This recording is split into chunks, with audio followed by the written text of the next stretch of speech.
अनेक महापुरुषों ने महान काम किया, हमारे देश का विश्व में नाम किया। उसको आगे ले जाने की अब हमारी बारी है, क्योंकि हमारा देश हमारी जिम्मेदारी है। क्योंकि हमारा ये देश बहुत सारे महापुरुषों के नाम से जाना जाता है। बहुत सारे महापुरुष हुए, उन्हीं में से एक महापुरुष के बारे में आज हम जानेंगे कि उन्होंने हमारे देश के लिए कितना बड़ा काम किया था, किस समाज का संगठन किया था और वो कौन थे जिनका आज हम जन्मदिन भी मनाते हैं। अपनी जिंदगी से मिलिए। से hello to life and welcome to my channel ओला जिंदगी।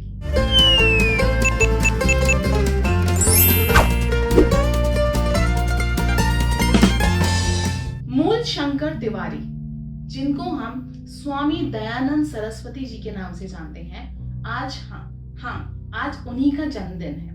फागुन मास के 10वें दिन कृष्ण पक्ष में, यानी कि आज के दिन उनका जन्म हुआ था 1824 में टंकारा नाम के एक छोटे से गांव में, जो कि राजकोट जिले में है, गुजरात में। एक कहानी पे पहले गौर करते हैं और फिर देखते हैं कि मूल शंकर तिवारी कैसे स्वामी दयानंद सरस्वती बने। जब मूल शंकर तिवारी बहुत ही छोटे थे, तब उनको, क्योंकि वो एक ब्राह्मण समाज से आते थे, तो उनको महाशिवरात्रि के पर्व पर फास्ट मतलब व्रत रखने को कहा जाता था। वो सबकी बात मानते थे, उन्होंने व्रत रखा। महाशिवरात्रि का रात जब वो सोए नहीं, तो उन्होंने देखा कि शिव जी की जो प्रतिमा है उसके आगे जो लड्डू रखे हैं उसको चूहे लेकर जा रहे हैं। अब वो थोड़े बेचैन हो गए और उन्होंने सोचा कि जो भगवान अपनी रक्षा स्वयं नहीं कर पा रहा है, वो भगवान हमारी रक्षा कैसे करेगा। और इसी चीज ने उनके माइंड में बहुत सारे क्वेश्चंस डाल दिए अबाउट एग्जिस्टेंस ऑफ गॉड। क्या भगवान सच में है और क्या भगवान उस मूर्ति में एग्जिस्ट करते हैं, इसके बारे में बहुत सारे सवाल उनके मन में आने लगे। दूसरा सवाल उनके मन में आया जब उनकी बहन मतलब उनकी सिस्टर की डेथ हुई, जब वो महज 14 वर्ष के थे। When he was only 14 years old, his sister died. अब उनके मन में एक क्वेश्चन आया कि ये कि एक्चुअली लाइफ है क्या, कि जीवन क्या है, मृत्यु क्या है। और जब उन्होंने अपने माता पिता से ये बात पूछी, तब उनको कोई भी उत्तर नहीं मिला। कुछ ही वर्षों बाद उन्होंने घर को त्याग दिया और वो जा पहुंचे मथुरा। वो मथुरा में मिले विरजानंद जी से। विरजानंद जी, जो कि उनके गुरु बने, उन्होंने उनको वेद पढ़ने को बोला और उन्होंने उनको बोला कि उनको इन्हीं वेदों का प्रचार दुनिया भर में करना है। जब उन्होंने वेदों को पढ़ना शुरू करा, तब उन्हें पता चला कि दुनिया की सारी सच्चाई उन 4 वेदों में थी।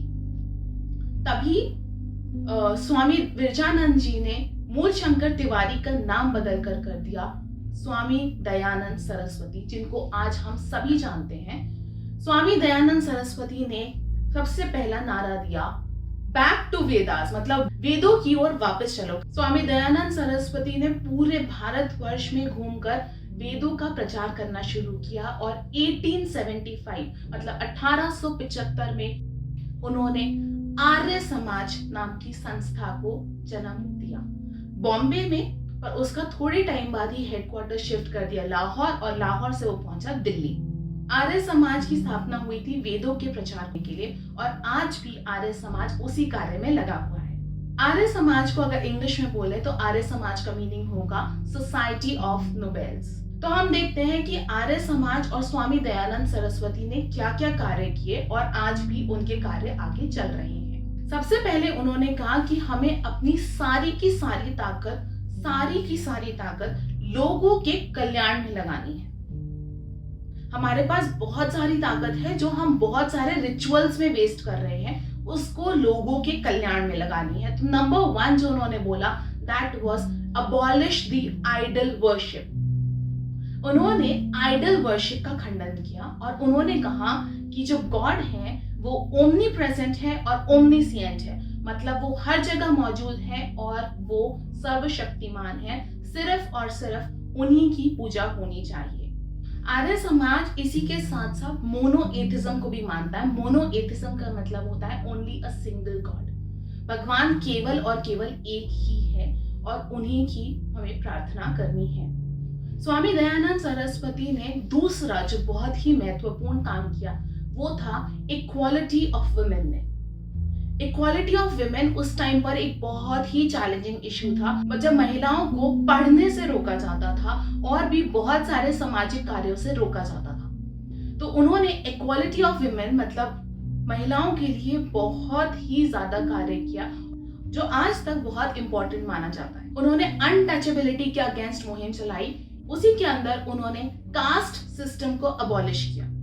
उन्होंने बोला कि कास्ट हमारे धर्म के हमारे पैदा होने के हिसाब से नहीं, बल्कि हमारे कार्य के हिसाब से हमारी कास्ट डिसाइड होती है। इसी के आगे अगर हम चलें तो क्योंकि उन्होंने कास्ट सिस्टम को अबॉलिश करने की पूरी कोशिश करी थी, साथ ही में उन्होंने इंटरकास्ट मैरिज को बढ़ावा दिया था। उन्होंने कहा था क्योंकि कोई कास्ट एग्जिस्ट ही नहीं करती है, इसलिए इंटरकास्ट मैरिज जैसी कोई चीज है ही नहीं। सारे लोग बराबर हैं। अगर आपका इंटेलेक्ट मैच होता है तभी आप आगे जा सकते हैं। अगला जो उन्होंने बहुत इंपॉर्टेंट काम किया वो था गर्ल एजुकेशन के लिए। He said if women are educated then only the family will be educated. उन्होंने कहा कि अगर आप घर की लड़की को पढ़ाएंगे तो पूरा का पूरा समाज शिक्षित हो जाएगा। तो गर्ल एजुकेशन में स्वामी दयानंद सरस्वती का बहुत बहुत बहुत मेजर रोल था। स्वामी दयानंद सरस्वती ने का जो अगला कार्य था वो था गौरक्षा की तरफ। उन्होंने एनिमल सैक्रिफाइस का पूरी तरीके से खंडन किया था। उन्होंने कहा था कि किसी भी प्रकार से किसी भी एनिमल की, किसी भी जानवर की मृत्यु नहीं करनी चाहिए। एक और पहल जो उन्होंने करी वो थी चाइल्ड मैरिज के अगेंस्ट और विडो रीमैरिज के फेवर में। उन्होंने कहा कि बच्चों की शादी नहीं होनी चाहिए। उस टाइम पे जो उन्होंने एज बोली शादी की वो थी 25 साल पुरुषों के लिए और 16 साल फीमेल्स के लिए, जो कि आज ऑब्वियसली इंडियन गवर्नमेंट लॉ के हिसाब से चेंज है और दोनों की ही 21-21 साल कर दी गई है। तो उन्होंने चाइल्ड मैरिज के अगेंस्ट में बात करी थी और उन्होंने ये भी कहा कि अगर किसी फीमेल के हस्बैंड की डेथ हो जाती है बहुत ही अर्ली एज में, उनको रीमैरिज का पूरा हक है। उस टाइम पे इंडियन सोसाइटी में मेल्स को रीमैरिज का हक था, फीमेल्स को नहीं था। उन्होंने फीमेल रीमैरिज को बढ़ावा दिया था। Last but not the least, सबसे अंत में सबसे इंपॉर्टेंट चीज, स्वामी दयानंद सरस्वती सुपरस्टिशन मतलब अंधविश्वास के बिल्कुल खिलाफ थे। वो हमेशा एक बात बोलते थे कि अगर किसी चीज का कोई लॉजिक नहीं है, किसी चीज के पीछे कोई आंसर नहीं है, तो उसे फॉलो नहीं करना चाहिए। वो किसी भी प्रकार के अंधविश्वास से भारत को बचाना चाहते थे, जो आज भी अनफॉर्चुनेटली बहुत ज्यादा एग्जिस्ट करता है। बट हाँ, धीरे धीरे हमारी सोच प्रगतिशील होती जा रही है और कई लोग इसका खंडन करते हैं। तो सुपरस्टिशियस एस्ट्रोलॉजी इस सब की स्वामी दयानंद सरस्वती जी बिल्कुल खिलाफ थे। आर्य समाज के उन्होंने 10 नियम बनाए और उन्होंने कहा कि ये 10 नियम को हर आर्य समाजी को फॉलो करना जरूरी है। इनफैक्ट अगर हर इंसान इन 10 नियमों को फॉलो कर ले तो जिंदगी बहुत ही खूबसूरत हो जाएगी और हमारा देश बहुत ही प्रगतिशील हो जाएगा। और वो 10 नियम हैं।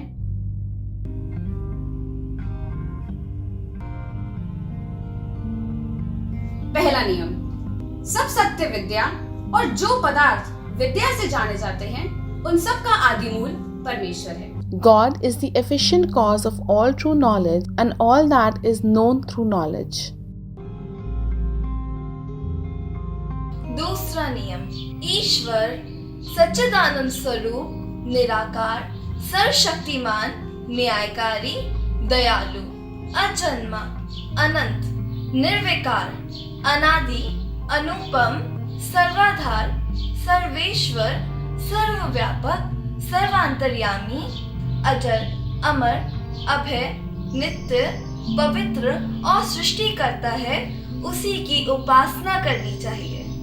God is existent, intelligent and blissful. He is formless, omniscient, just, merciful, born, endless, unchangeable, beginningless, unequaled, the support of all, the master of all, omnipresent, immanent, unaging, immortal, fearless, eternal, and holy, and the maker of all. He alone is worthy of being worshipped. Arya Samaj का तीसरा नियम, वेद सब सत्य विद्याओं का पुस्तक है। वेद का पढ़ना पढ़ाना और सुनना सुनाना सब आर्यों का परम धर्म है। The Vedas are the scriptures of true knowledge. It is the paramount duty of all Aryas to read them, teach them, recite them, and to hear them being read. नियम 4, सत्य को ग्रहण करने और असत्य को छोड़ने में सर्वदा उद्यत रहना चाहिए। One should always be ready to accept truth and to renounce untruth. नियम 5, सब काम धर्म अनुसार अर्थात सत्य और असत्य को विचार करके करना चाहिए। All acts should be performed in accordance with dharma, that is, after deliberating what is right and wrong. Arya Samaj का छठा नियम है, इस संसार का उपकार करना इस समाज का मुख्य उद्देश्य है, अर्थात शारीरिक, आत्मिक और सामाजिक उन्नति करना। The prime object of the Arya Samaj is to do good to the world, that is, to promote physical, spiritual, and social good of everyone. Arya Samaj का 7वां नियम, सबसे विधिपूर्वक धर्मानुसार यथा योग्य वर्तना चाहिए। Our conduct towards all should be guided by love, righteousness, and justice. Arya Samaj का 8वां नियम, अविद्या का नाश और विद्या की वृद्धि करनी चाहिए। We should dispel avidya, that is ignorance, and promote vidya, that is knowledge. समाज का 9वां नियम, प्रत्येक को अपनी ही उन्नति से संतुष्ट न रहनी चाहिए, किंतु सबकी उन्नति में अपनी उन्नति समझनी चाहिए। No one should be content with promoting his or her good only. On the contrary, one should look for his or her good in promoting the good of all. Arya Samaj का 10वां नियम, सब मनुष्य को सामाजिक सर्वहितकारी नियम पालने में प्रतंत्र रहना चाहिए और प्रत्येक हितकारी नियम में सब स्वतंत्र रहे। One should regard oneself under restriction to follow the rules of society calculated to promote the well-being of all, while in following the rules of individual welfare, all should be free.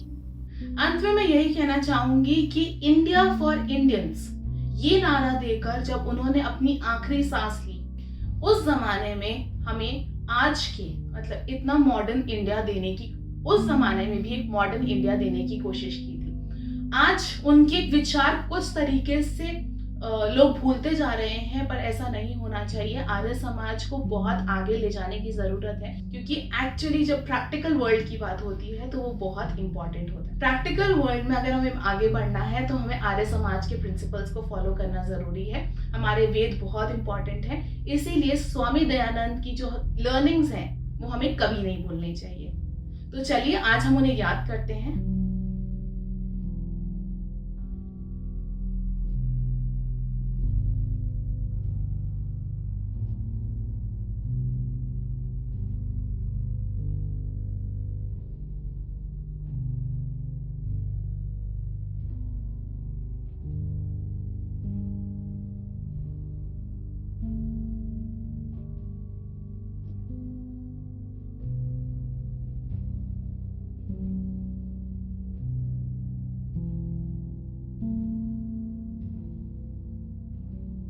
और इसी के साथ मैं आज अपनी वाणी को विराम देती हूँ। Thank you so much for watching this video. Please like, share and subscribe, and ये वीडियो तो एकदम फैला दीजिएगा, क्योंकि ये बहुत इंपॉर्टेंट है कि ये प्रिंसिपल्स हम लोग रिवाइव कर सकें। Thank you so much. अपना बहुत ज्यादा ख्याल रखिएगा। Take care of yourself. Bye bye. See you in the next video.